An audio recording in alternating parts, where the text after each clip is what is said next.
All right. Hello, everyone. We're back with another installment of Titan Table Talks. I am Cecil Chick, and I use pronouns she, her, and hers. And I serve as the Director of Engagement and Learning within the Office of Diversity, Inclusion, and Equity Programs here at Cal State Fullerton. This dialogue is being brought to you by the Office of Diversity, Inclusion, and Equity Programs in partnership with the President's Office, Alumni Engagement, and Government Relations. Now, before we get started, here are a few logistical details on our program and tips to ensure that you're able to engage in this dialogue. First, this event is being broadcasted on a Zoom webinar, so your cameras and your microphones will be off the entire time. If you would like to engage with the panel, our team behind the scenes will be monitoring the Q&A function in the bottom of the menu bar if you wish to ask any questions or engage with the panelists in any way. This event will be recorded and it will be uploaded to the DIEP YouTube channel with closed captioning. And at the very end of our dialogue, you will receive a feedback link to provide any feedback on the program and help us improve our programs, as well as provide any ideas for future events. Today, our panelists will be engaging in a dialogue about resiliency in the LGBTQ plus community with the help of our moderator, Nat Betancourt Arellano. But before we get to that, it is my pleasure to introduce Cal State Fullerton's president, Fran Virgi, who is here to give some opening remarks. President Virgi, thank you so much for joining us today. Well, good morning, everybody. Happy LGBTQ History Month. I got to tell you, every time I've walked across Nutwood to campus these past few weeks, my heart has swelled as I felt the warmth of our beautiful LGBTQ pride flag flying high over our community. As usual, our pride flag was raised on the first day of the month to the sweet sounds of Diana Ross and I'm Coming Out, a perfect tradition that we have at Cal State Fullerton as we aim to be a beacon of love and inclusion and justice, all the things that flag represents. And as important as that song's title is, for me, it's a different phrase from the song that Diana Ross sings throughout that makes it such a perfect accompaniment to our flag raising. And that's where she says, I want the world to know. And that is how we at Cal State Fullerton feel when it comes to our support for our LGBTQ plus communities. We want the world to know. We want the world to know that we aim to be a beacon of LGBTQ pride, love, and inclusion. We want the world to know that we are intent on being an unrelenting rainbow wave of advocacy in our state, around our nation, and at the voting booth. And we want the world to know about all of the amazing resources emanating from our LGBTQ Resource Center this and every month, including our Queer Peers mentoring program, our gender affirming closet, our LGBTQ ally training, and so many other events and services being provided. Of course, our pride flag is just one way in which we seek to show the world who we are, a powerful one, but just one. To paraphrase Gilbert Baker, the artist who designed the pride flag in 1978, he said, a flag is a way of proclaiming your visibility and saying, this is who I am. So to use both Gilbert's quote and Diana Ross's song, we are proud to come together every LGBTQ History Month to say, as the Titan community, this is who we are, and we want the world to know. Another way we aim to tell the world who we are is through our recently announced guiding principles for social justice. And while this is a first document of its kind in our history at Cal State Fullerton, it is just as important to us as our university-wide strategic plan, our physical master plan, our graduation initiative 2025 benchmarks, or any other foundational blueprint that we look at as a guiding light for our future. I have repeated the 6 principles in nearly every speech that I've given since our return to campus. But today, I want to focus on a statement in the document that comes just after we list those 6 principles.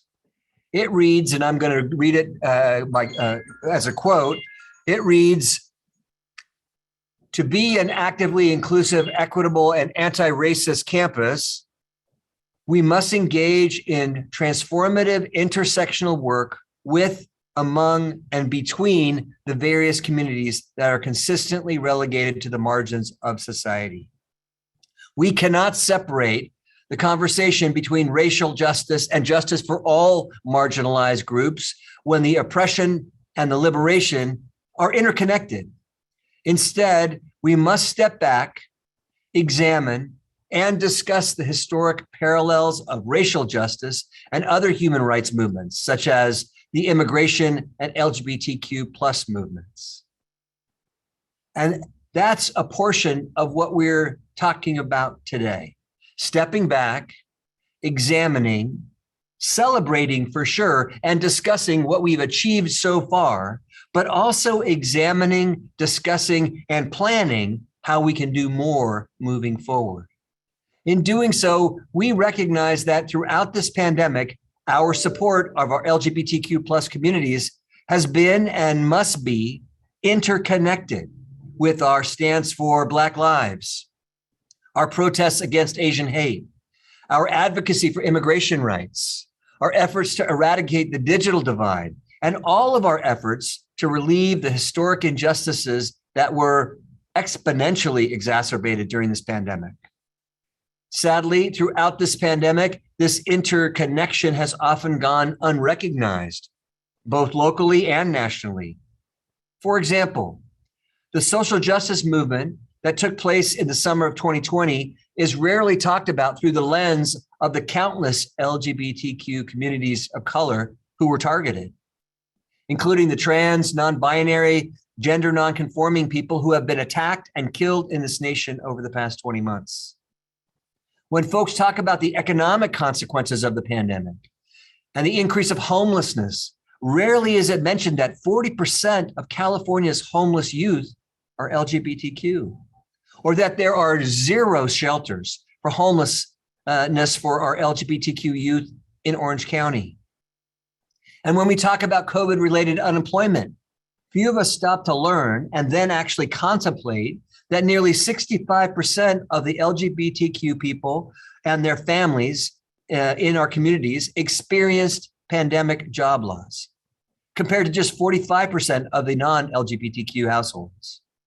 Again, the point is this: when we talk about the resilience of our communities during these challenging times, we must live by those words in our social justice principles document. We cannot separate the conversation between racial justice and justice for all marginalized groups when the oppression and the liberation are interconnected. And pandemic challenges aside, when it comes to our adversaries, we are constantly reminded that there are no limits to both the lack of compassion and the drive to withhold or rob basic human rights from our LGBTQ plus communities. In the past few weeks alone, we've seen Raiders coach John Gruden homophobic emails surface. We've seen Dave Chappelle's stand-up routine targeting the trans community, and even a Texas lawmaker arguing that the same-sex marriage is still somehow illegal in the Lone Star State, despite the fact that our own Supreme Court of the United States has told us exactly to the contrary. But there are glimmers of hope and progress as well. Just a few weeks ago, Dr. Rachel Levine became our nation's first openly transgender 4-star military officer. That's just amazing. And several months ago, Pete Buttigieg became our first openly gay U.S. cabinet member. And just a few minutes ago, I signed into a Zoom room to find smiling faces of this amazing panel that we have today. We have our alumna Holly Scott, alumnus Eric Resendiz, Jessica Fernandez, and my friend Ted Nguyen. As much as these amazing leaders, advocates, and allies do for the LGBTQ plus rights movement, we have learned the hard way that with every step forward, we have to be careful to fight for equality, whether it be marriage equality, military service equality, workplace equality, all gender restrooms. You know, we get hit with the threat or reality of those rights being rolled back all the time. One of many never-ending reminders that LGBTQ injustices are deeply and systemically embedded in our nation's past and in our present. and an equal reminder of our need to be continuously vigilant, not only to move for change, but then to guard and protect that change and make it systemic once we achieve it. That is why we at Cal State Fullerton seek to embed our social justice principles in every division and every college as a guide for our decision-making. To ask ourselves at every step, will our actions enhance equitable learning? Will they expand intentional outreach? Will they amplify our HSI designation, radiate an identity of inclusion for our community, build a professoriate to leadership pipeline, recognize our history, and catalyze change, and then create an anti-racist community? And that is why, in upholding these principles, we seek to combine our racial justice efforts with our work to eradicate inequities for LGBTQ plus communities and for all our marginalized communities. Even in just a few months since our return, we've made tremendous progress, including this celebration of LGBTQ resilience. But we must remember a truth that I first shared last month in our Latinx Titan Table Talks. The trait of resilience should not be a prerequisite to succeed at Cal State Fullerton, in our communities, or in our country. No student should have to overcome the subterranean systems of oppression and privilege that are so deeply rooted in this country. Instead, we must continuously do more to eradicate these systems and enhance equity for all Titans so that resilience is a choice for our students, not a mandatory survival tactic. I'm so honored to do this work with you, share this journey with you, and once again, celebrate LGBTQ History Month with all of you. This is not just who some of us are, it's who we all are. And it's also who we always want to be and what we want the world to know. I want to thank Dr. Bobby Porter, Cecil Chick, the entire team in our diversity, inclusion, and equity programs for creating this program and bringing us all together. I also want to recognize Justin Gerbach from Alumni Engagement and Elva Rubikava from Government Relations for their help with outreaching to our amazing panelists. And of course, I want to thank my friend, Nat Betancourt of our LGBTQ Resource Center, who is serving as our moderator. Nat is amazing. Thank you, thank you, thank you. Enjoy this panel, and I'm really looking forward to hearing them. Take care. Thank you so much, President Virgi, for sharing space with us today and warming us up for our dialogue with one another. As I mentioned earlier, our conversation today will be moderated by Nat Betancourt Arellano. Nat serves as the coordinator for the LGBTQ Resource Center. They earned their Bachelor of Arts in Communication with a minor in History from Cal State Fullerton and their Master's of Science in College Counseling and Student Development from Azusa Pacific University. As someone that identifies as bisexual and non-binary, they hope that their narrative and experiences can positively impact others and be of support to students navigating their queer identities. Please give a warm welcome to my friend, Nat. Thank you so much, Nat. Take it away. Hey, thank you so much, Cecil. Hello and welcome everyone to our Titan Table Talk on resilience in the LGBTQ community. I am Nat Betancourt Arellano. I use they, them pronouns, and I'm going to be your moderator for today's conversation. And I am also joined by a panel of guests who are excited and ready to talk about our community. And first up is Jessica Fernandez. Jessica is a government relations manager at Southern California Edison, who holds a bachelor's degree in political science from Chapman University and a master's in public policy from UC Riverside. Jessica has over 15 years of experience working on political campaigns, legislative advocacy in public, private, and nonprofit sectors. Welcome, Jessica. Thank you so much. We also have with us today Eric Resendiz. Eric is a community journalist, ABC 7 Eyewitness News coverage for the East Los Angeles area, and he is a CSUF grad and a product of CSUF's Latino Communication Institute. Eric aspires to inspire through the craft of storytelling in English or Spanish. Thank you so much for joining us today, Eric. We also have Holly Scott. Holly is a sound editor and podcast creator. She is the head editor for the season 2 of The Undercovers, as well as an assisting editor on We're Alive Archive podcast. Holly is a proud trans woman and a frequent champion of trans and LGBTQ rights. Thank you so much for joining us today, Holly. And finally on our panel, we have Ted Nguyen. Ted is a nationally award-winning digital media, public relations, and marketing communications professional with more than 25 years of experience. He leads diversity outreach and inclusion efforts at the Orange County Transportation Authority with award-winning work with communities of color, faith-based organizations, and members of the LGBTQ+ community. His most recent accomplishment includes the top prize in 2021 for OCTA's response to the COVID-19 pandemic. Welcome, Ted, as well. Thank you all so much for joining us. And today in our panel, we're going to be having folks share stories of resilience. And I want to start off with Jessica, actually, Fernandez right now. So Jessica, you've come today with a story of resilience. Would you like to share that at this time?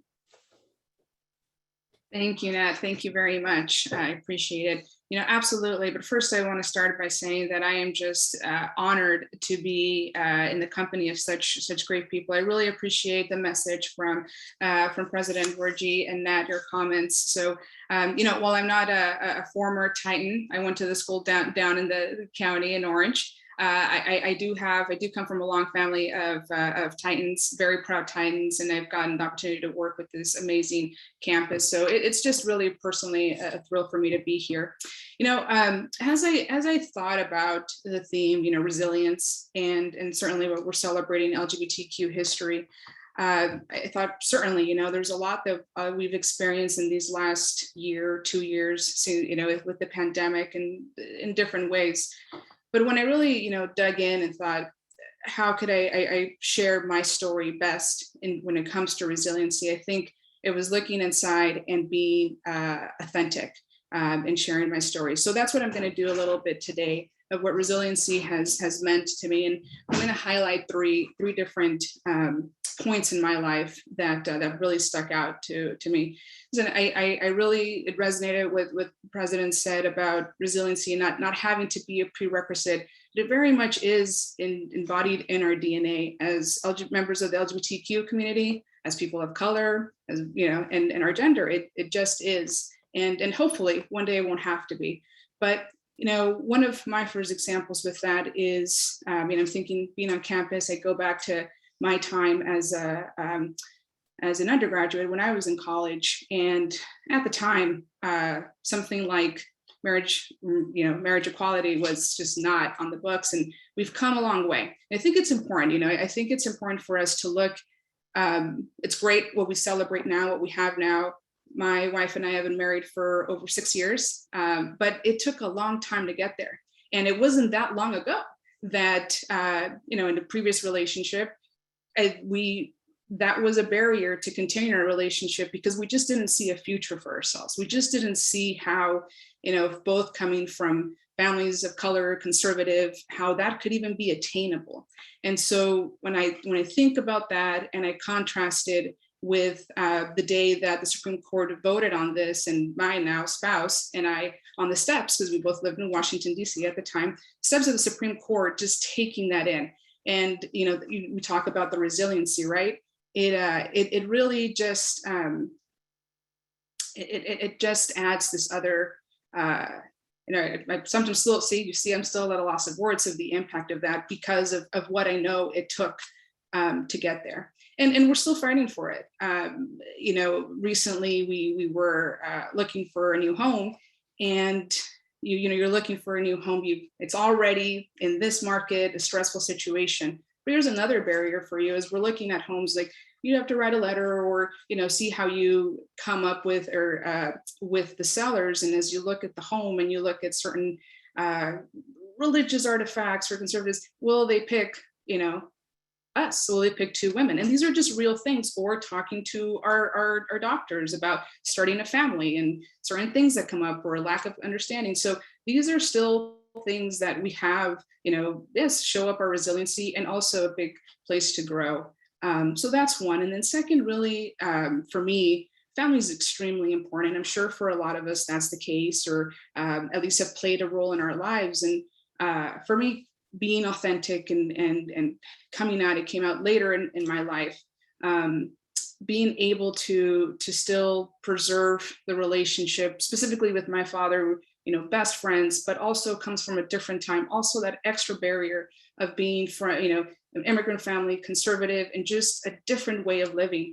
And so it was challenging. I think for me, that's one of the experiences that has really helped me grow, because I had to learn to do exactly what I was asking from him to do for me, which is love him, even though I had no understanding of his thinking and his living.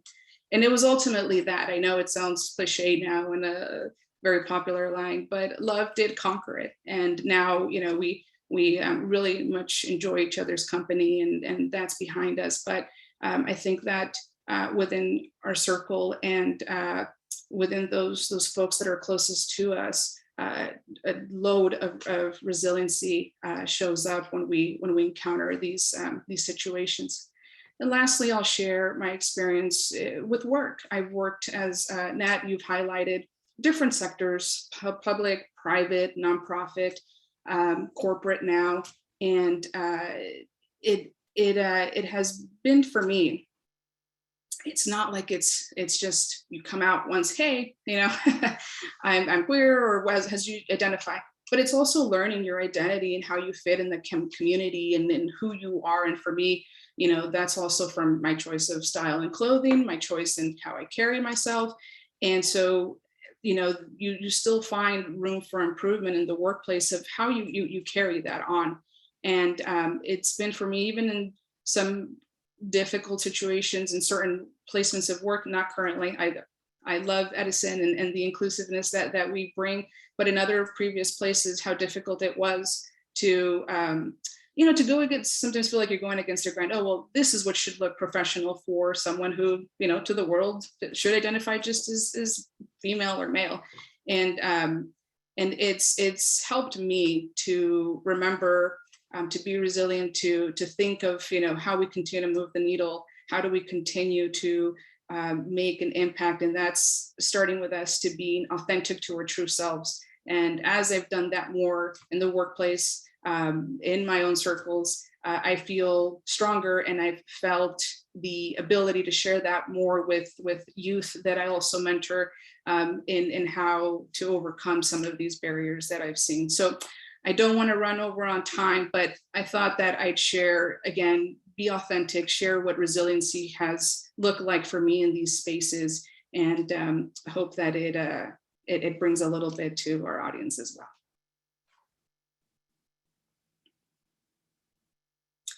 Thank you so much, Jessica, for sharing. I do incredibly appreciate it.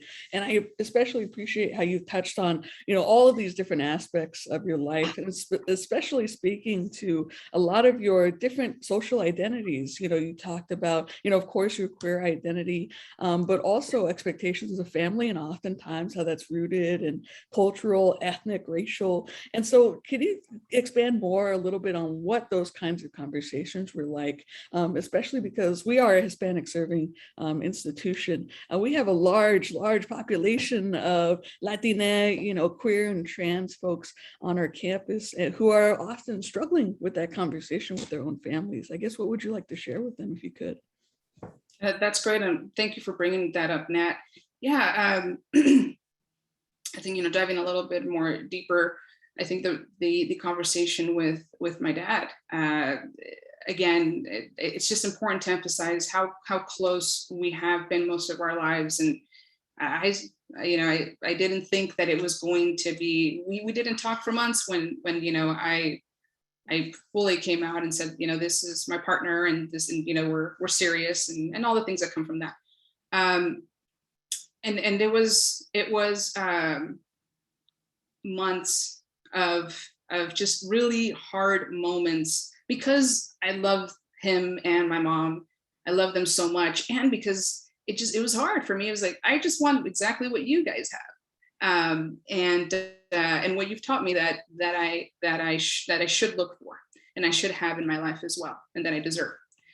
And so I'll tell you, I'll be honest with you, Nat, it wasn't like it clicked right away. At first, there was a lot of feelings, anger, confusion, fear, definitely. But I kept digging. And again, I kept thinking, what is it that I need here? And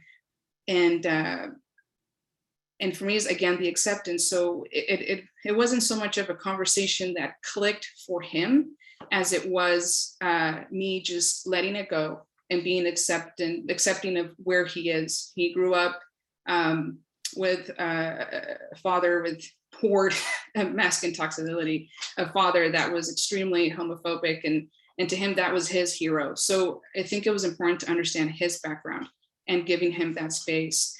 And then for that, I had some great mentors and supporters around that time that told me just be yourself. Just because that's what I would do. I would kind of tippy-toe around and make him comfortable, and that I think that was just hurting him more and me than anything. So as difficult as it was, and I understand not everyone has this privilege, I just leaned in, and I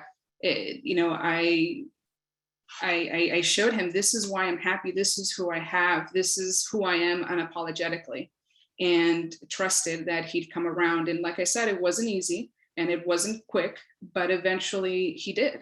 And it was through authenticity and love and respect for where we both were. So I can't say there's this conversation or these talking points. I think it is really, if you're able to, it's to lead with faith versus fear, if you can, and just come from a place of heart. Absolutely. Thank you so much for sharing, Jessica. And I appreciate, the part of leading in to some of that, and but with the hope that the love and compassion will emerge through, oftentimes at the LGBT Queer Resource Center, we talk about this perspective of inviting in rather than coming out. And inviting in is much more of that two-way respect and compassion that you talked about, that you have now with your dad. And so I'm also curious, because you talked a little about work as well and some of the environments that you've experienced. Have you ever felt like you've had to hide some of yourself in those areas? I know you also talked about authenticity and the strength in that, but have you had to navigate sort of times that you invite others in and times that you choose not to? Yeah, absolutely. Example that sticks out is, I have had someone in my life, kind of a mentor, and highly respect them. And in giving tips of, what does it look, to be professional and add more colors, it kind of really to the appearance and wardrobe. And I struggled with that because, even, I'm going to get really real right now, even earlier today when we were talking about, adding our pronouns, and I still struggle with that because, and so as you see, I went with she and her, but it's not, for me, it's something where like, it just, none of it resonates with me, or none of it's like, aha, that's what it is. And so it's something that, it's a journey that I'm still on, if I'm completely honest. But it's, but it's difficult because like, well, is it this, is it that? People are just so quick to want to, put you in a box or categorize you. But your question to work was that, I was like, well, this is what a professional female should look like and dress. And that I struggled with quite a bit.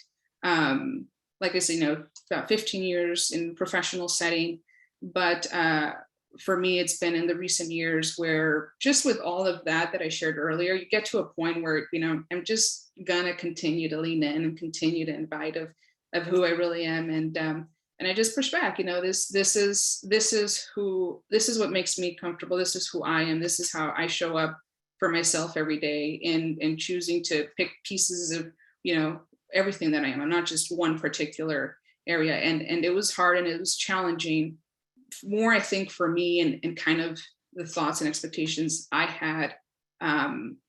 But for the most part, it's been welcomed and understood because I lean into it, and because it's the real me. And I think at the end of the day, when we're able to show that, that's just the best version of you. Absolutely. Thank you so much, Jessica. I do appreciate you, you being vulnerable in this moment and, sharing about how it is still challenging, and every day we're always coming out, we're always inviting others in, because as much as we might hold invisible parts of this identity, there are also very, very open and obvious ones. And so thank you so much for sharing. Please continue to engage with us, but I want to move on to Eric to share some of your story of resiliency. Hey, Nat, good morning. Good morning, everyone. Jessica, thank you for sharing. Congratulations on you and your partner and your future endeavors in your family. I think that's very beautiful, and love does win, and compassion is everything, especially when it's within family. When it comes to being resilient, it means a lot to me and all of my social identities. So I identify as a first US born, a Mexican American, Catholic, gay man, news reporter, right? Those are some of the identities of who I am. And somehow I have found harmony among all of them. Amongst my identities, I've been resilient with them and the world against me, but I've also been resilient within my own identities as well, right? When you're resilient, you are recovering from a difficult situation. And there are different layers to when it comes to being resilient. You can recover from a difficult situation that was intentional, or you're recovering from a difficult situation that was unintentional, right? When you're first US born, you go through a lot of obstacles. Like once you start speaking English, like your parents or your loved ones expect for you to already be a financial expert, a medical expert, and be able to translate, what these professionals are telling your parents or your loved ones who don't speak Spanish. And that's a difficult situation, for being a 5, 6, 7-year-old. It's not easy. And still, like you're trying to learn the language yourself. When it comes to being Mexican American, right, we have that Selena analogy, like you have to be more Mexican than the Mexicans, and you have to be more American than the Americans, right? And amongst that identity, we go through difficult situations that are unintentional and some that are intentional for sure. When it comes to being Catholic and gay, I mean, growing up, like so many of the messages I heard and that were communicated to me, and just that setting, yeah, there were difficult situations that were intentional. Maybe some of them were intentional, but I've learned to navigate through those identities with time. And I've seen that the Catholic Church has definitely, sorry guys, I'm still working and definitely doing this panel from the news station, but like throughout time, the Catholic Church has definitely made themselves more welcoming and loving of the LGBTQ plus community. We're not there where we're at, but we're definitely, not where we were. When it comes to being a news reporter, being Mexican American, being Catholic, being gay, and in, an English speaking market, there are a lot of obstacles just in the industry as a whole. And being brown, like that's the biggest flag that people see right away when they see me before I start speaking, or before, like my demeanor comes out. This guy's brown, like that's definitely something in the industry. But I feel very grateful that ABC7, they are part of the Walt Disney Company, and we know that they are so supporting and loving and have this amazing space for the LGBTQ plus community. So I am able to be on air gay, Mexican American, and yes, I dress up in my button ups and blazers, but I also wear like these beautiful cultural wardrobe pieces on air as well, because that's part of who I am. But I'm sharing all of my different identities and the different layers of resilience just because there's just too many things going on, and we somehow have to juggle everything at once and still keep our sanity as well, right? But just, I think the biggest thing is just having faith in yourself that things are going to be okay has been the biggest anchor in my life, and having a loving community, having a loving family really anchors me as well to know where I'm going. Wow, thank you so much for sharing, Eric. I really do appreciate it. And I especially when you mentioned Selena, I was like, oh my gosh, here's me as a small child, again, that kind of that having to be more Mexican than Mexicans and more American than Americans, and it's exhausting. And it's thinking of a lot of those experiences of, when I think of especially within Latinidad, the expectations of what men are supposed to be like and what women are supposed to be like, and where does the middle of that fit in? And in thinking about representation of that, and especially the kind of work that you do, how, reflecting on your own journey, what does it mean to you to have that kind of representation? And now even for yourself, almost being part of that representation within media, what does that mean to you in your own journey and impact? It means a lot to me, even more because I didn't know I wanted to be a news reporter growing up. I didn't know I wanted to be on TV. I just know that me being a little brown child who knew he wasn't straight, but knew he was different, and watching telenovelas, like I kept to myself and I was low key, and I don't want to be out there. I just wanted to stay off the radar. But my, the path of my journey has changed and evolved. And now that I'm in this position, I want to celebrate all of us. I want to say, you can do whatever you want. You can do it at the pace where you feel comfortable at doing it. And like Jessica, me, Ted, we are all sharing our experiences and journeys, and they're all different. And just know that your journey is going to be different as well. But just know that once you take one step forward, you'll know what the next step is, and the next step, and the next step. So yeah, it's very important. And it means a lot to me in the position that I am now, because I want to help little Eric and Erica's and Matt's and Jessica's and Ted's and everyone out there, celebrate who you are, celebrate where you come from, because we have to build on the foundation of our ancestors, of what they laid out for us already. Absolutely. And I really appreciate, you sharing about that, taking it at your own pace, because I think there's always this expectation, right, that, the minute you got to come out, and then it's, pride parades and, marches and sparkles and glitter, but, it's very much an individual experience. And so thank you for sharing, Eric. And I want you to continue to engage with us, but I do want to allow Holly to share your story of resilience. Hi, everyone. Thank you so much, Nat, and thanks to everybody for being a part of this, the entire panel. I'm so I'm so in awe of everybody here. So thank you so much for allowing me to be part of it. To be a trans person in America, in the world, is a study in resilience. Essentially, it is who we are. It's in our lifeblood. Like the minute that we share with the world who we truly are, we become warriors. We become people in a battle, in a struggle for not only our own survival, but acceptance and welcoming. And so when I started coming out, or I like telling people my truth, I think that's a much better way to put it, Nat. Thank you. Sharing in my truth with people. It was the end of 2019. So I haven't been out for very long. Well, actually, it seems like a long time now. It's almost 2 years, but time goes by fast. I slowly did it. I did it slowly upon slowly, because I didn't want to just come out to everybody in the world and say, here's me, because I was afraid. I had this fear that I would lose everything, everything that I worked for, everything I gained, everyone I loved, everyone I cared about. And so I tested the waters very, very slowly, piece by piece. I talked to people individually on Facebook Messenger, and I text people, and I called them, and I said, hey, I want to make sure that you're on board. And I gave people outs. I said, if you're not on board, I'm sorry, but this is how it is. But to my surprise and to my joy, very few people said, you're not welcome in my life, which was so great for me.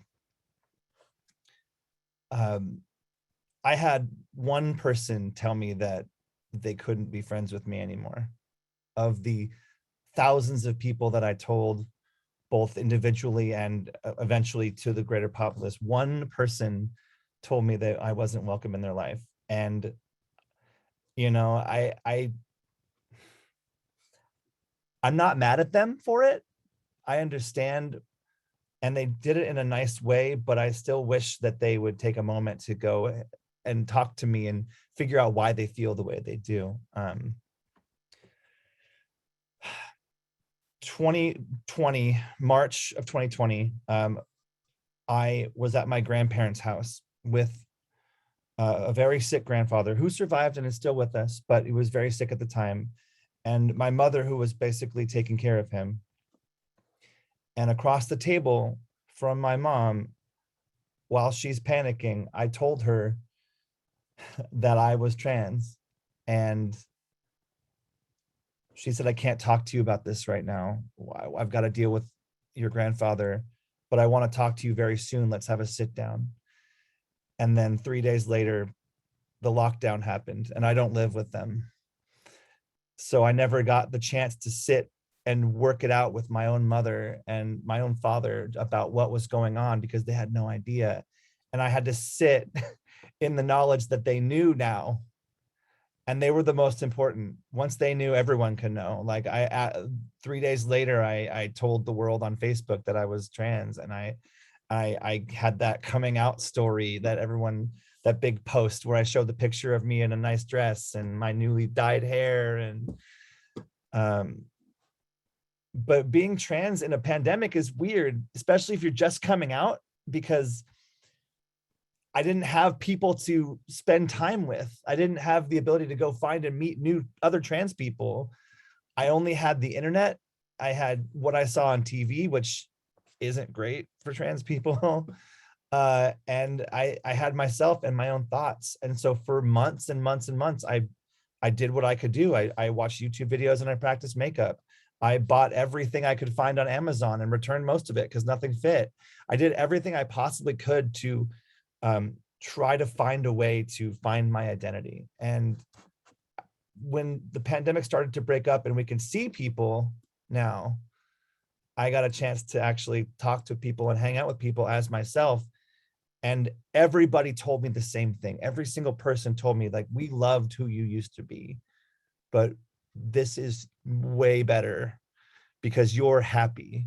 I've seen a smile on your face that I've never seen before. I've seen your energy, which was already strong, come out to be this beacon of light that we knew was there, but we never saw it because you were always so sad and hidden. And I'm so happy that I made it through that. And I consider myself lucky because I didn't lose family. I didn't lose friends. I didn't lose jobs, but I know that there are so many other trans people that do constantly. And because I have that privilege and that luck, I'm able to take what I have and spread that love to those people that may not have had the ability to have such fortune, right? Friends that come out and then immediately have to move out of their house. My house is open to them. I am 24/7 on the phone, ready to talk to anybody if they need to talk to me about it. I've had so many people come out to me directly because I was so open with my story after I came out that they're like, I feel like I can come to you. And I tell each and every one of them, yes, you can. And I'm here for you and I'll support you. And if I don't know an answer, I'm going to get it because that's who I am. And it's all because I decided to be true to myself and take a chance. And I've never regretted it. I love it every day. I'm so happy that I'm trans and I'm there for everybody. So that's kind of my story a little bit, very truncated, but you know, I'm happy to be here and I'm happy that we're all still here. Thank you. Yeah, absolutely. Thank you so much for sharing, Holly. That's so beautiful for you that you were met with such an abundance of love and compassion. And you know, oftentimes, you know, in the trans experience, because I'm someone that's non-binary, trans masculine, and I often like to think about and reflect on the very first time I saw myself, not in a mirror. It's actually an inspiration by a spoken word. And so I'm curious, what was that feeling like? That very first time you saw yourself, truly saw yourself, and then having others see you for who you've always been, really. The first time I saw myself, and I have to say that I'm always a work in progress. We're constantly evolving, right? And the myself I see right now might not be the myself I see in 2 years, 3 years. But the first time I saw myself, I stopped and I looked in the mirror a little bit longer than I normally do, and I made eye contact with it. It's hard for trans people to make eye contact with the mirror, like, because we're constantly afraid, and so when I finally was able to look at myself and really like spend time looking at myself in the mirror, I felt this rush of euphoria, this joy that I'd never felt before. It felt like I just ran a marathon and I'd finished, like it was powerful. And I started to cry. I cry a lot. That's not a surprise, but I started to cry. And when I got in the car, almost by kismet, my Spotify playlist put on "This Is Me" from The Greatest Showman, and I couldn't find enough tissues to wipe off the tears that were going down my face at the time. But it was the best cry I ever had, and I was so happy. And it's like, this is affirming. This is exactly where I need to be right now. So. Wow, that's so beautiful. Thank you for sharing. I'm also curious too, because when we start to invite others in and start to show more parts of ourselves that are authentic and true to us, oftentimes that comes with changing of names, of pronouns, of expression. What was that experience like for you? And especially when it comes to, sharing about pronouns and having folks understand more about the importance of pronouns. Definitely. So when I started having people use the she, her pronoun, it was a struggle for a lot of people because I'm 6 foot, I have a deep voice, and so people tend to listen first and then talk. And if they listen to you and hear a deep voice, they'll usually use the wrong pronoun generally. And it hurt, especially at like places like grocery stores or places where where service is happening, because you keep having to repeat yourself like, actually I'm a she, or actually I'm a ma'am, or actually I'm a miss, and eventually one of my roommates stopped me and said, don't take it personally, keep fighting and keep letting people know, but it's not a direct hit to you. They just don't know yet, and you're letting them know. And when I did that, then it became more of like, not so much as an insult, but more of like a teaching moment for them. Like, I'm actually a miss, I'm a female, so please use those pronouns. And it became empowering.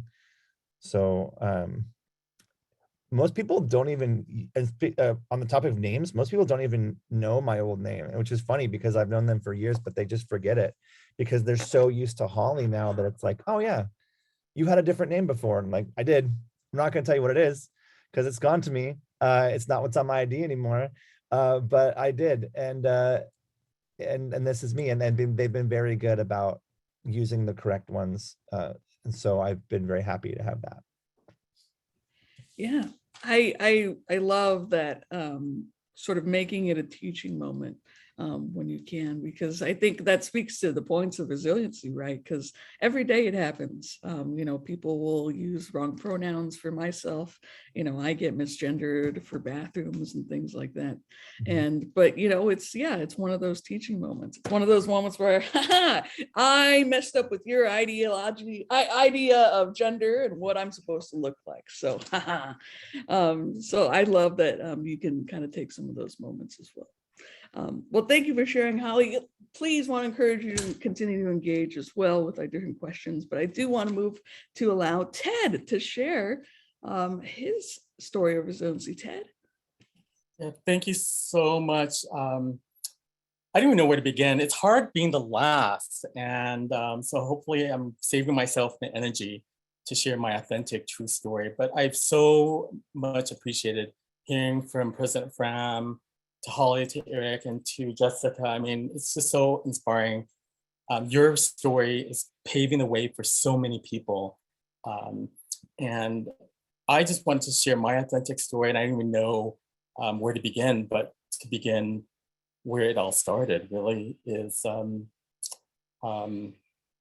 when I was born in Vietnam, and as you all know, hopefully by now, Orange County has the largest Vietnamese community outside of Asia.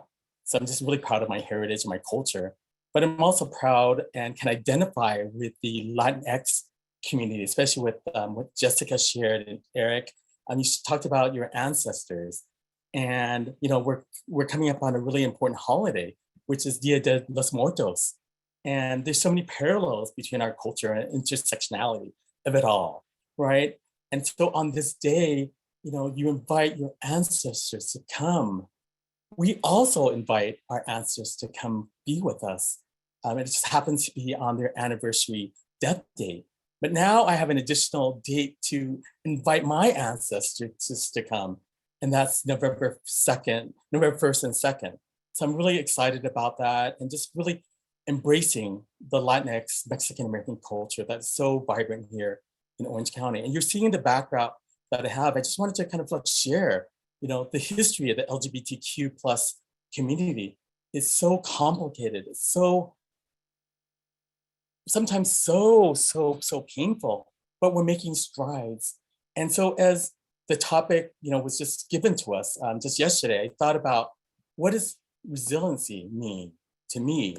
And of course, as a PR communications and marketing person, I had to communicate what resiliency means to me in an authentic way. So here's what I came up with.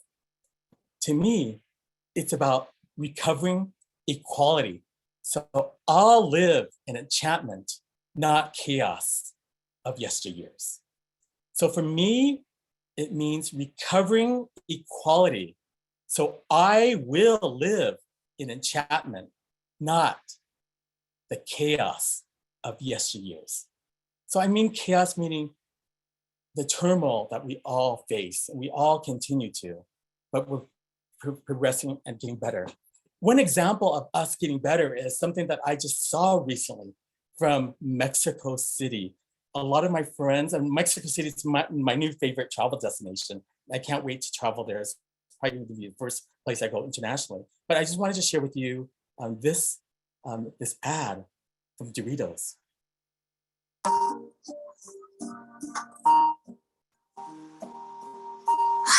Hermano, cómo te extraño.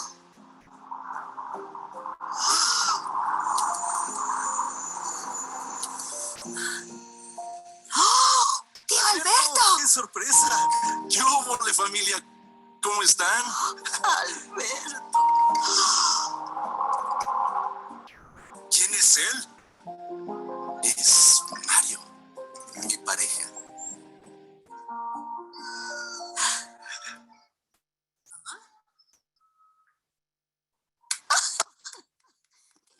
Milagro. Creí que este iba a estar solo para siempre.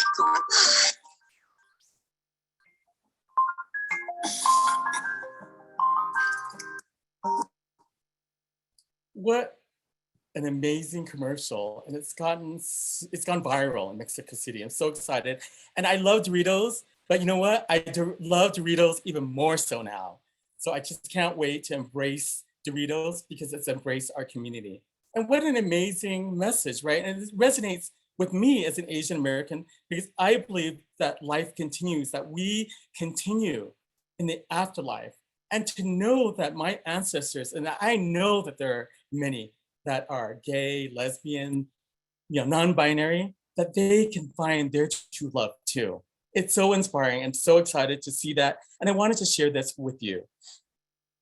So where does it begin? It began with me. And what does resiliency mean for me? So here I am as a 5-year-old coming to America from Vietnam with my mother and my 2 younger siblings. And this is a picture of us at the Atoll Marine Base, right? Which is Irvine.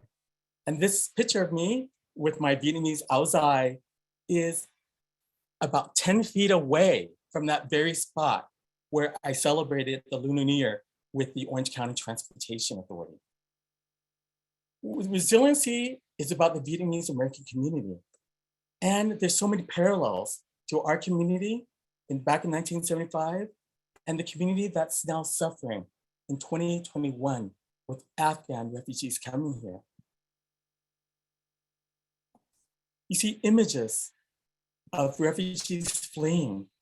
This is what resiliency is, giving up everything. On the call, we have Nguyen, as well as so many other Vietnamese refugees and other immigrants and other refugees from Latin America and other countries that risked it all. Their parents and they themselves gave up everything so that we could have everything now in America. That struggle continues. You know, I was proud to be a pioneer in fighting against Prop 8. Growing up, and you guys talked about being conservative, right? I grew up Mormon. I went to BYU. In fact, I double dipped at BYU. And just knowing that the Mormon church was entering the fray, I knew that Prop 8 would likely pass because I know my people. They're highly organized, very persuasive. And luckily, my partner and I then decided, you know what? On Halloween, we will get married in Palm Springs. So we did it. And then Tuesday, the following week, we woke up to the amazing celebration that Barack Obama had become the first president of African American descent. And then quickly, our hopes and aspirations for America were dashed with the realization that they, in fact, voted for Prop 8, banning same-sex marriage. Our efforts continue to this day, and it wasn't for the Supreme Court and pressure from all of us in coming out and being known and being well-spoken, we would live with Prop 8 today. So because that, the continuation, we need to continue to fight for what's right and what's helpful and what's beautiful for all of us. That continuation all goes with the anti-Asian hate that's happening to this day. You know, Nguyen, Fran, and others were on the forefront of fighting for Asian equality. That fight continues to this day. And as an Asian American, as a gay Asian American, a Vietnamese Asian American, it's so important for us to not just be an advocate within our own community, be an advocate for all communities, and to realize that we are all in it together, that we shall and we can make a difference. I wanted to just quickly tell you the story of how we came here. My mother, who's carrying my baby right now, had the gumption to say, we need to flee because my father, who was a naval officer, refused to leave. He did not want to go. He did not want to abandon his country, his mother, his family. But my mother knew exactly what would happen to him. This is what resiliency is about. So she grabbed me and said, if you do not go on this ship, I'm going to jump into this ocean with your firstborn son. And I realized that she was referring to me because I was the firstborn son. So I yelled the loudest scream I could muster and cried. My father heard my voice, and that's when he took action and gave up everything so that we would have everything in America. So I encourage you, all those people listening, sound your voice. When you see something that's not right, speak out for the voiceless. So there is action toward equality and justice for all, so that we together can make America the kind America that embraces equality, love, justice, and all the virtues that we espouse as a human race. So with that, I wanted to thank you for the pioneers of the community that have made such a big difference in my life. And for me, I hope to be able to contribute to make your lives better. And together, we shall do this. Thank you. Wow, Ted, thank you so much for such a powerful and impassioned speech.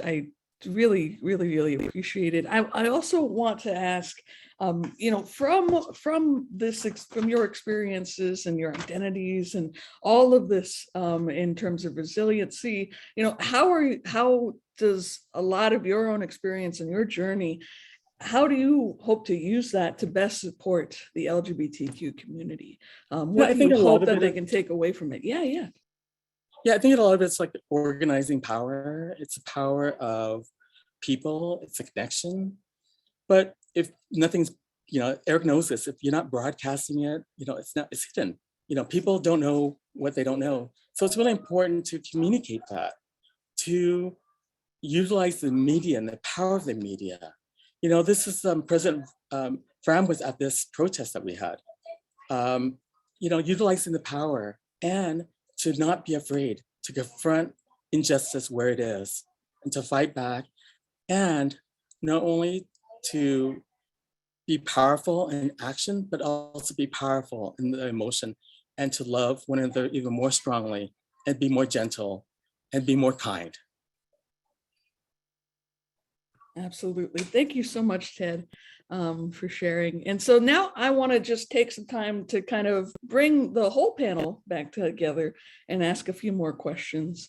You know, just again, thinking of your own reflections of your journey, of your experience, and especially this power of resiliency.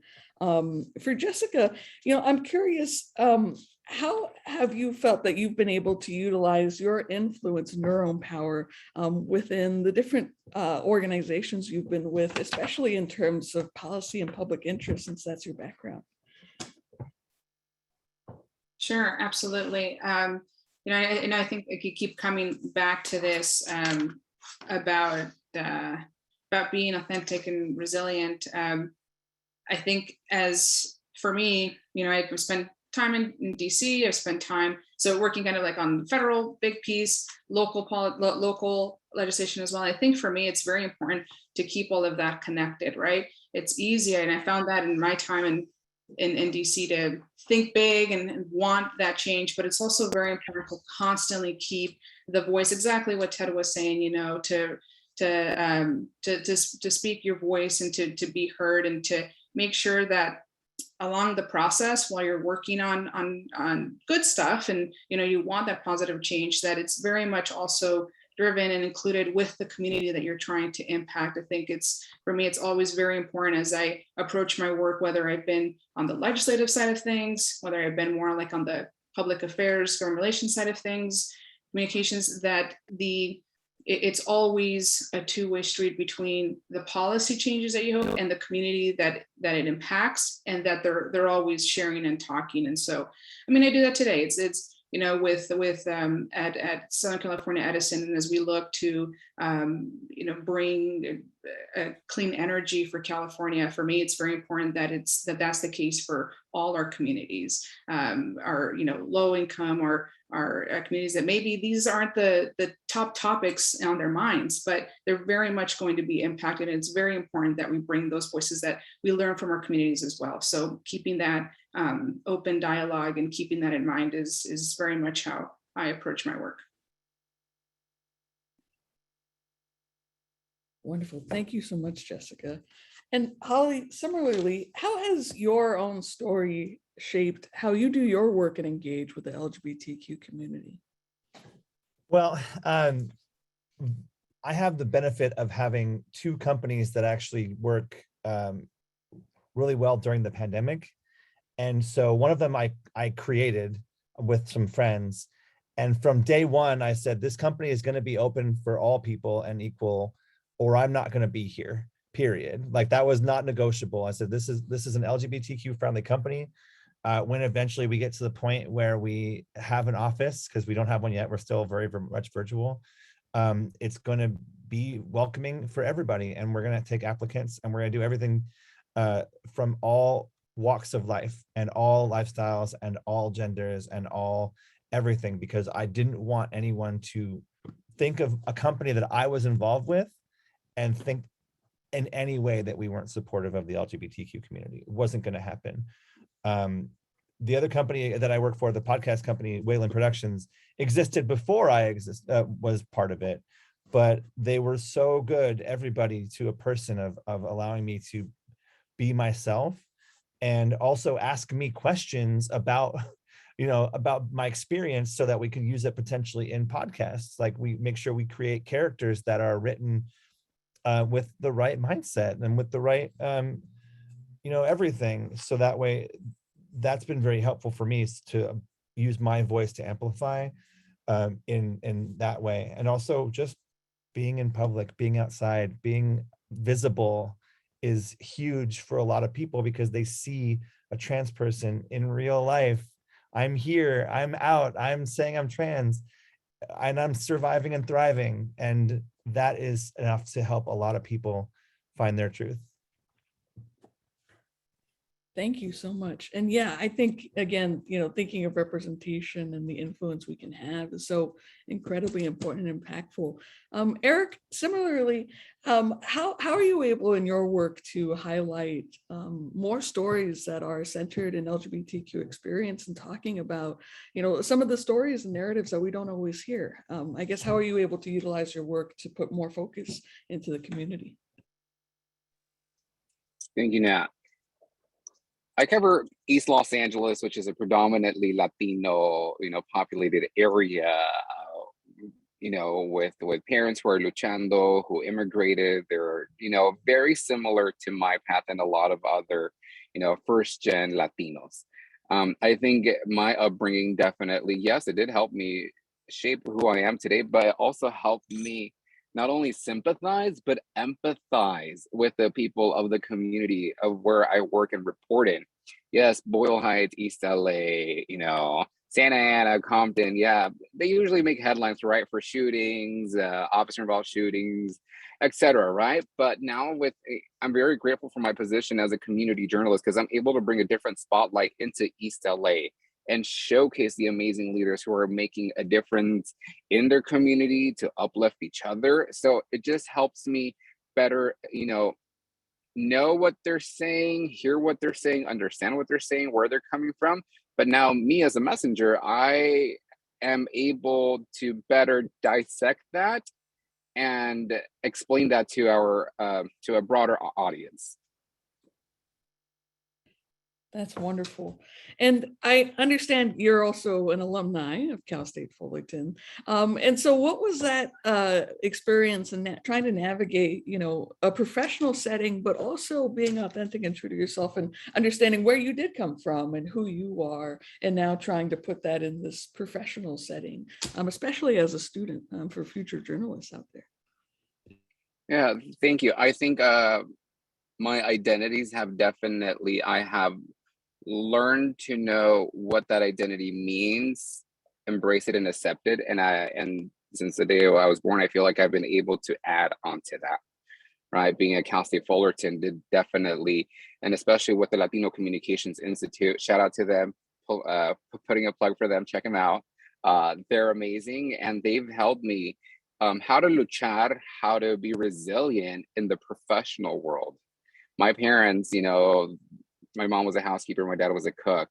They taught me how to be resilient just in life, right? In very general terms. But when it comes to the professional world, that's where the Latino Communications Institute at Cal State Fullerton came in. And they really helped me out and just really solidify my professional growth and help me get to where I am today, and just celebrate all of my identities, right? Within myself, within a private setting, within a more public setting like this, and then on air, on broadcast as well. So I'm very grateful for everyone, and definitely Cal State Fullerton. Wonderful. And I also want to encourage, again, audience members, we do have open Q&A coming up in just a bit, so please submit any questions that you might have. But Ted, I'm wondering, from your perspective, how has your profession, your area and field become more inclusive and welcoming over time, or are there still gaps, and how do you hope to see them change? In the transportation business, it's it's fairly conservative. With engineers, contractors, construction folks. Fortunately, we've seen rapid growth and progress. Obviously with the example of Transportation Secretary Pete Buttigieg adopting two, twins, and taking leave to care and to bond and to nurture those twins sets an example. That I too, if I choose, could have that. And it also says that intolerance, inequality will not be tolerated at the federal level.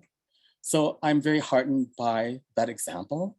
I'm also heartened by the example that at OCTA, we are making progress. I could tell you stories of when I first came to work at OCTA 19 years ago, and I've witnessed firsthand the progress that's been made. There are, LGBTQ members of the staff that are much more comfortable than they were before. It's a different era. It doesn't mean that there aren't any issues. Obviously there's prejudice, there's bigotry, and those are hard to die. Hopefully with a new generation, and I'm counting on the new generation that doesn't have these stigmas and stereotypes to make a difference, to make real meaningful change. So I'm counting on you folks that are watching, along with your colleagues, your friends, other students. You are our hope for the future. We can't always rely on my generation or the older generation, but I implore you as the new generation that everything is possible with you. You built Facebook, TikTok. You can build a better world. And I'm relying on you to build a better world with us. So I think it's going to take all of us, and it's going to take not only passion, but very strong strategies. And it takes the hustle. And it just takes one action. If you see something that doesn't look right, doesn't sound right, that's not right, correct it. Stop it in its place, because do not allow it to fester and make things evil. We shall not, and we cannot let evil persist in our country. We will win, and love will win. Wow, thank you so much, Ted, for sharing that. And especially those words of, thinking of the future, of our young queer and trans youth that continue to every day recognize within themselves who they are and be so much more open and unafraid to share that. And so I'm so grateful for you. Yeah, they need to be bold, and now is the time for them to be bold, because they represent such a demographic gravity. Yeah. So they need to harness that power and count themselves, in that power base, and look to other generations to join them. But I'm so proud of them, and I am so hopeful for them. So be bold, be brilliant. Yeah, and I also I'm thinking now back to what you mentioned about, ancestors and your ancestors and our shared ancestors in our queer and trans community, and how much they have done to bring us this far, and how grateful I am for that.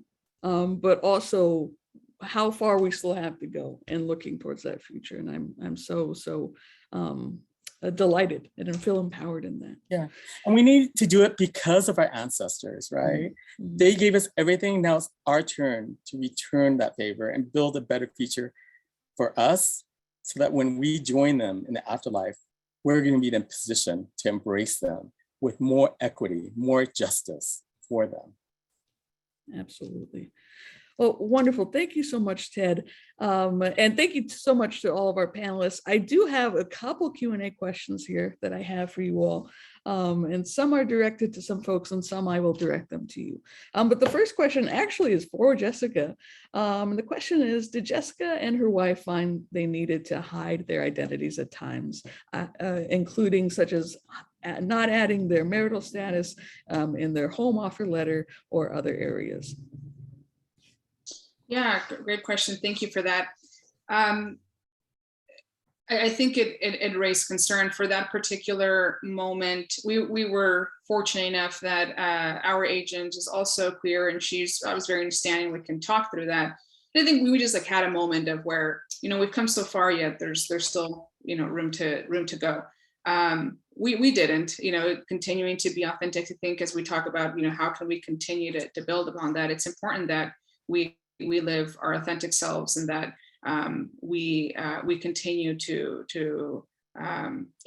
push that. So we didn't do that. We were ourselves. It didn't matter because it didn't work out either way for ourselves. But it's just more of like those moments that we pause, and it makes us reflect, and it reminds us of the continued work that we have to do. Yes, thank you so much. And yes, there's still so much policy change, even the way in which we are our own biases, that we might have with one another. I think even Holly, as you kind of shared, the people will judge you immediately based on your voice or how you show up. And so definitely needing to continue to work to explore ways and that we can be more forthright and more understanding and more affirming of the multiple diverse identities that exist. Absolutely. Thank you, Jessica. We also have another general question, but actually, Holly, I'll direct this to you. What can we all do, not only as allies, but as advocates, to help with inclusivity in our schools, workplaces, families, and communities?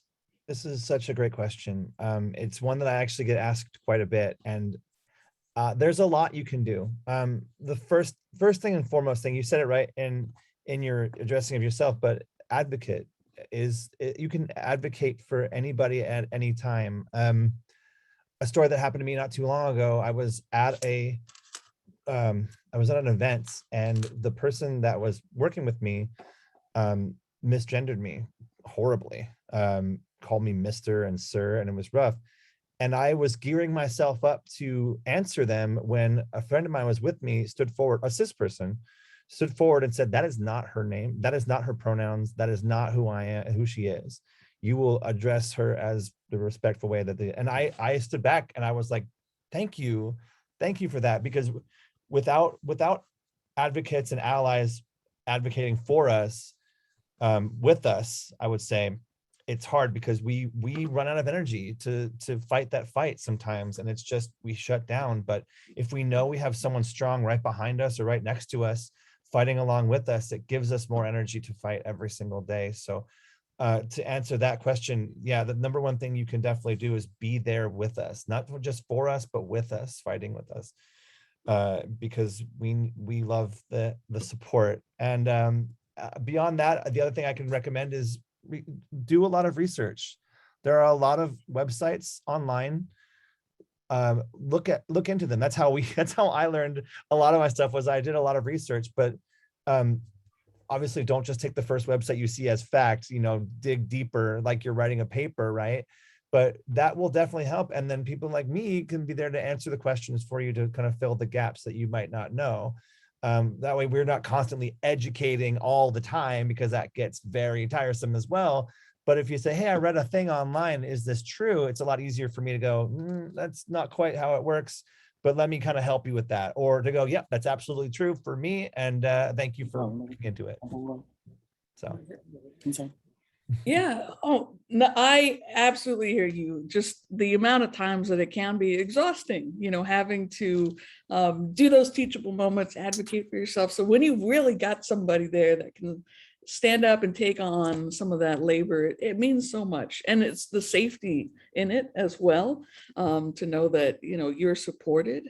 It is so comforting. And so definitely want to echo some of those ways in which folks can be better advocates. Jessica, you want to answer this one as well? I just absolutely agree with everything that Holly said. Thank you for highlighting that. I also just wanted to add, I think it's important if you're in a place of leadership, and that can look in a lot of different ways, a PTA parent, someone at your local church group, or professionally, that it's definitely more than, it's great to have a flag or celebrate it, but also trying to figure out ways of how you can whether it's with, again, your kids or who your circle, that you bring it up and you talk about it. And I'll give you an example. For me, it was President Obama's second inauguration, and my wife now, but at the time, my fiance and I were there in person, and cold, shivery. I mean, if you've been there, it's a heck of an experience. But in the instant that that President Obama at the time mentioned the LGBT community, and I heard, in the Capitol steps, I worked there, so it's, I knew the place back and forth. But here we had the sitting president in the inaugural speech say the word gay, lesbian, transgender, bisexual. It made a huge difference, and it was just, in that moment, a word, and it could be a talking point, but it meant, it meant support. And again, that's why I bring it back. If you're in a position of leadership, wherever your circle is or wherever you have, being able to create visibility and support truly is also something that you can be doing to help us move forward. Absolutely. Thank you for sharing, Jessica. Eric, I also see your hand up. Would you like to share as well? Yes, sorry, give me a bit. I'm multitasking as well and getting ready for a shoot. But definitely my colleagues here on this panel shared great tips. I feel there are different layers of how we can support, right, the LGBTQ community. Education, as Holly mentioned, I think that is key. We need to continue to learn not only about ourselves, but our brothers and sisters within the LGBTQ community. Like, I took it upon myself this past Pride Month to learn about what it actually means to be bisexual and how they are being resilient within the own LGBTQ community as well. Advocacy, definitely a big one, as Jessica mentioned. And I do want to share that, yes, creating a safe space is another one. But a big one that I really want to share, because I just had a personal experience, is planting seeds of knowledge. We may not see them harvest, but they will harvest at some point, hopefully. With my nieces and nephews, I was recently sharing what PrEP is and what it does. This was earlier in the year. And then one of them actually messaged me yesterday and, hey, I want to learn more about PrEP because I want to help a friend. He's in the closet and I want him to be safe. So I think it's very beautiful to plant those seeds of knowledge, for sure, amongst others. Thank you so much, everyone. That, yes, so important. Planting those seeds of knowledge, seeing where you can have influence and power, just to even create these conversations. Also so important to continuing, to have equitable and inclusive and affirming spaces for all the folks within our community. Absolutely. We are coming up on time here, but there is just one great question here that, we've talked a lot about supporting others, as well as people supporting us, but really the advocacy and all of the work that we do. How do you take care of yourself? What are some of the strategies that you have to re-energize you, especially after, whether that's supporting someone that's inviting you in, or maybe going through their own transition, or talking about their own coming out journeys? What are some of that support look like for yourself to re-energize yourself? Ted, would you like to go first? Sure. I think it's, I think it's really, really important. Self-care, mental wellness, taking walks. And I'm going to do a shameless plug. There's a wellness walk taking place on Sunday in Garden Grove. And it's to raise issues of mental health and, targeting the Vietnamese, Korean, Latino community that's underserved. And so I think, taking a breath, breathing, and embracing each other.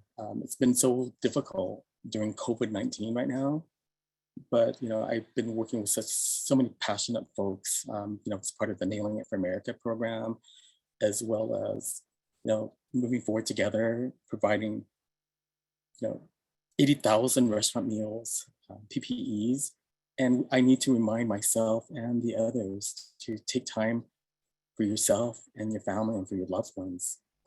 It's so easy to be so entrenched in the struggle because it's real. There's so many needs out there, not available helping hands, but you have to take care of yourself and you have to pace yourself. I find myself going a million miles an hour, and I sometimes need to, practice yoga and meditate and just do nothing but be still to recharge my batteries. And I think the other thing for me is I'm a spiritual person, prayer meditation is so critically important, to ask for that divine inspiration, that strength to carry you on. So those are my tips. Thank you. Thank you so much for sharing, Ted. We'll go Eric and then Holly. Eric? I really want to echo off of Ted right there. Mental health is so important, right? When I was 18, 19, I was discovering about myself, and I took the decision of coming out to my parents, but I did that because I seek the mental health guidance. I went to an expert, I went to a counselor. Through that journey, I discovered little Eric and how little Eric was lost in an ocean, and it was a dark place. And he felt the storm and the waves and didn't know where he was at. But throughout just continuing with my mental health journey, I finally saw this island not too far away, off in the horizon, and finally made it to that island and went on to the next one. So mental health is important. Start that journey. Definitely for me, fitness is very key. Working out, sweating, and just I feel like that's a tangible, visual way of me just kind of an analogy of like, okay, I'm sweating out my problems. I'm letting them go right here. Like I'm doing this last rep because of this big issue that came up. And I did that last rep. And also going off of Ted as well, prayer. I think that's very important. To pray, and also finding a family as well, and just anchoring yourself. We can get lost in so many things, but as long as you're anchored and know what that anchor is, I think you will definitely be in a very good place and will be able to proceed forward with life. Beautiful. Thank you so much, Eric. And then finally, Holly. I think the most important thing, and everything that my colleagues on the panel definitely said right now is absolutely true. Mental health is so important. But one thing that I actually had to teach myself how to do and allow myself to do it is feel the feelings that you feel. When I have a particularly hard time, I will cry it out, and there's no shame in crying. There's no shame in celebrating. There's no shame in anything, having a feeling come outward. And it does help so much, because after it's done, you feel better. You've embraced it, you let it out, and then you move on. And that is self-care for me, is just letting it happen. And also losing yourself in activities. I love to cross stitch, like I'll create art, because it's just mindless work, constantly going over and over again. But when you don't have to think about anything but the string, it's wonderful, right? And then when you come back to the point where you have to be, your faculty's there and you're mentally ready to go, you have that rest and relaxation. So take a deep breath, feel those feelings, find a distraction, and don't forget to love yourself. Beautiful. I love it. Thank you all for sharing. Thank you for all of your stories of resiliency and your reflections here, and for really being vulnerable in this space today. I certainly appreciate it. It speaks a lot to my own journey, and it feels wonderful to be here together in community with you all, especially in this LGBTQ History Month. So thank you so much to our panelists. Again, my name is Betancourt. I'm a coordinator for the LGBTQ Resource Center here on campus. Thank you so much for your time, but now I'll hand it back over to Cecil. Thank you so much for joining us today for our Titan Table Talk on resiliency in the LGBT community. I feel seen, I feel heard. I have all the feels from today's dialogue today. So thank you to our panelists and our moderator for this very important dialogue and resiliency rooted in our histories. Thank you to our panelists for being vulnerable and sharing your stories. And Nat, thank you so much for navigating this conversation and dialogue for us today. I want to thank our partners, Alumni Engagement, Government External Relations, and the President's Office for helping us bring this program to fruition. We will be hosting our next Titan Table Talk on November 17th from 11:30 to 1 on the resiliency of Native and Indigenous communities. It will be moderated by our Vice President of Student Affairs, Dr. Tunatsuno Sigera. Don't forget that the Staff Development Center is now open in College Park 207, so come and check it out and mark your calendars for this year's Social Justice Week, starting in March 14th. You can find all the details for all of the upcoming events in our DIEP newsletter for November. Thanks again for being part of our conversation, and we hope to see you next time. Take care, everyone.